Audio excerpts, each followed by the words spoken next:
अगर आप देवी के संपर्क में हैं तो ऊर्जाओं का नेगेटिव प्रभाव आप पर नहीं होगा। ऐसी चीज़ों का उस इंसान पर कोई प्रभाव नहीं पड़ता जो सच में ध्यानशील है। जितने आप मानसिक और भावनात्मक रूप से विचलित और अस्थिर होंगे, उतनी ही आसानी से आप इन शक्तियों से प्रभावित होंगे।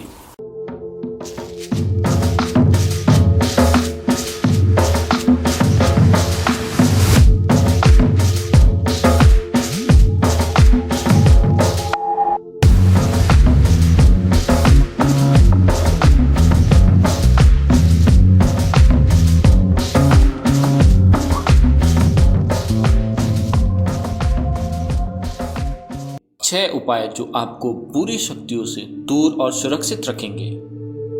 कुछ ऐसे लोग हैं जो ऊर्जाओं को तोड़ मरोड़ के लोगों को नुकसान पहुंचाते हैं।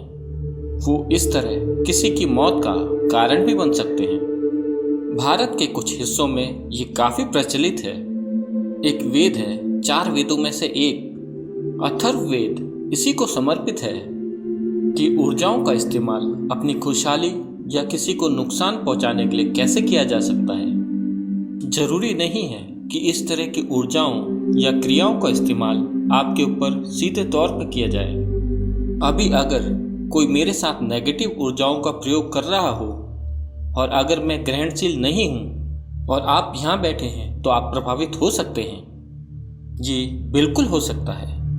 ये कुछ ऐसा है कि सड़क में 2 लोग आपस में गोलीबारी कर रहे हों और अगर आप वहां से पैदल गुजर रहे हो तो गोली आपको लग सकती है।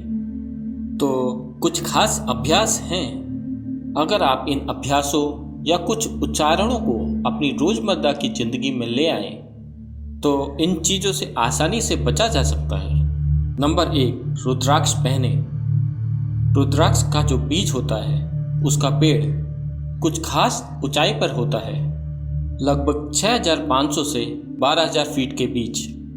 रुद्राक्ष का पेड़ इस ऊंचाई पर हिमालय क्षेत्र में उगता है और इसका स्पंदन और वाइब्रेशन बहुत अनोखा होता है। तो वो लोग जो लगातार यात्राएं करते हैं वो रुद्राक्ष पहनते हैं ताकि उनकी अपनी खुद की ऊर्जा का एक कोकून बन जाए, उनका अपना एक, हम इसे कवच बोलते हैं। आप जानते हैं कवच क्या होता है? एक तरह से खोल जैसा, आपकी अपनी ऊर्जाओं का एक खोल। आप जहां भी जाएंगे तो आपका निजी बेडरूम आपके साथ जाएगा, मतलब आपकी अपनी ऊर्जाओं का एक खोल आपके साथ चलेगा आप जहां भी जाएंगे। वो लोग जो कि परिवार या समाज के बीच हैं उनके लिए सबसे अच्छा पहनने के लिए पंचमुखी रुद्राक्ष होगा।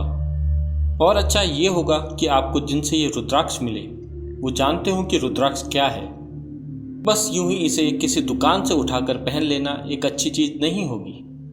आमतौर पर आपको जो रुद्राक्ष यहाँ मिलता है वो हमेशा ही उन परिवारों से लिया जाता है जो हजारों साल से रुद्राक्ष को संभाल रहे हैं। वही परिवार उनके लिए धर्म जैसा है, ना कि बस एक बिजनेस।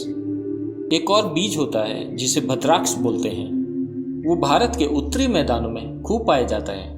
ये असल में एक जहरीला बीज है जो बिल्कुल रुद्राक्ष के जैसा दिखता है और ख़ास तौर से हम भारत में पश्चिमी पर्यटकों के लिए अब हम बड़े सुंदर प्लास्टिक के रुद्राक्ष बना रहे हैं जो बहुत बढ़िया दिखते हैं, असली रुद्राक्ष से भी बढ़िया।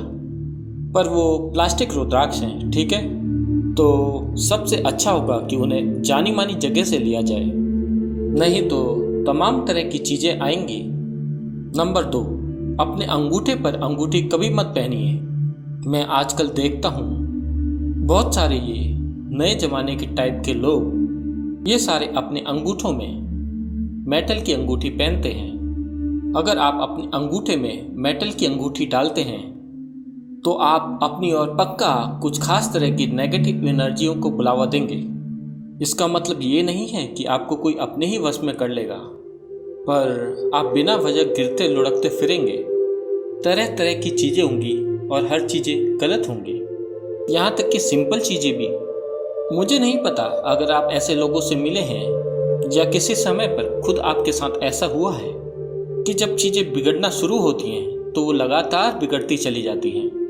लगातार आप गिरते हैं, 1 या 2 नहीं, ये बस होता ही चला जाता है। सब कुछ और हर चीज़ गलत हो जाती है। छोटी से लेकर बड़ी चीज़ों तक, बस इसलिए क्योंकि उन्होंने ऊर्जा के कुछ खास आयामों को अपनी ओर आकर्षित किया है, जो दुनिया में कुछ भी करने के लिए सहायक नहीं होते, बल्कि ये किसी और चीज़ के लिए सहायक हो सकते हैं। सिर्फ वही लोग जो तंत्र विद्या करना चाहते हैं, वही लोग अपने अंगूठे में अंगूठी पहनते हैं। पर आज या तो अज्ञानता में या तो फैशन में आपने अपने अंगूठे में मेटल को पहन लिया, तो आप इन चीज़ों को बुला रहे हैं। नंबर 3, ध्यान लिंग की कृपा में रहें। ऐसे सैकड़ों लोग हैं जिन्हें लगता है कि वो किसी के वश में या ये सब वो। हम सब बस उन लोगों से इतना कहते हैं कि आप यहाँ आइए और आकर ध्यान लिंग क्षेत्र में बैठिए, क्योंकि ध्यान लिंग में तंत्र के ऐसे आयाम हैं जो इन सब चीज़ों को काट डालते हैं। वो यहाँ से पूरी तरह से मुक्त होके जाते हैं, क्योंकि ध्यान लिंग क्षेत्र में तांत्रिक आयामों का समाधान हो जाता है। बस पूर्णिमा या अमावस्या के दिन जब आप इन चीज़ों के लिए ज़्यादा ग्रहणशील होते हैं, बस एक दिन बस वहाँ बैठ कर जाइए।